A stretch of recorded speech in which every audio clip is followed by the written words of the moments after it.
Mike Sullivan. I'm a former IRS agent and teaching instructor with the IRS. Welcome to my home of the 5 minute or less video. I worked at IRS for a decade. I've been in private practice for four decades. I've been doing this for 50 years. Many of these that I do, YouTubes are just public services. I am available for representation. So I have a whole team, by the way, of former IRS agents. I do these videos so you get insider information from IRS and you can make a decision really on what you want to do. Many of these videos just help you move along and know kind of what's going on, and that's today what one of these videos are for. By the way, I've been on the national news a lot. You can go to my website at 777irs.com and you can see my whole team and all my national interviews. I'm doing this video because I get a lot of calls through my YouTube station and through my website that IRS hasn't contacted people anymore. They send them bills, and like IRS has just disappeared, and people want to know what's going on with IRS. Well, let me just give you a fill-in. IRS really stopped sending out a lot of notices with COVID. They figured there was people were having problems, financial problems. They didn't want to deal with the psychological problem of owing IRS or dealing with debt. So IRS pretty much suspended operation.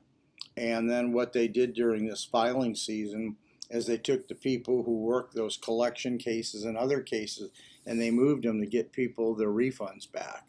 So IRS is kind of a little moving chessboard and checkerboard, and they take the staff, the limited staff they have, and they move them to the operation that needs it the most. So if you work at IRS, you don't know what you may be doing from month to month. That's the reason they need all this help and to hire all these people. IRS's computer system stopped sending out final notices, levies, and all this.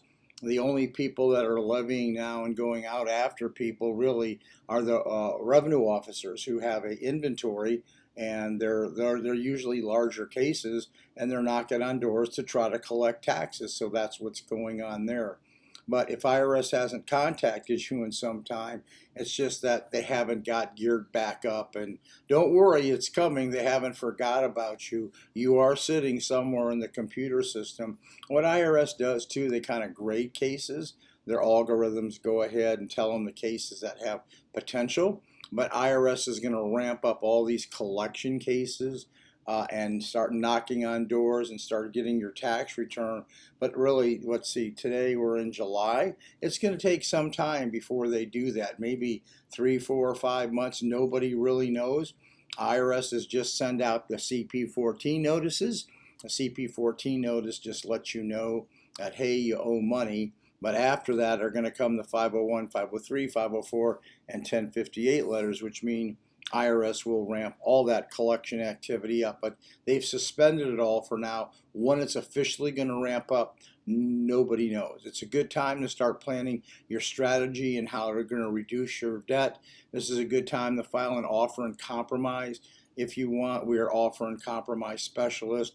I just want to let you know kind of a general thing where IRS is at, so you know that IRS hasn't forgotten about you, and this is a good time to do planning on how you really want to resolve the debt if you have a debt. There's 3 ways IRS is going to resolve you. They're either going to put you in currently non-collectible, a payment agreement, or you can file an offer if you are eligible. That's all I got. I'm welcome for questions. You can call us for really work larger cases, just so you know. I try to give you all the information you need so you can move forward. But be patient. IRS is coming. Should you call them? Well, if you call them, they're going to start working your case again. So that's up to you. Thank you for the subscription. I appreciate it.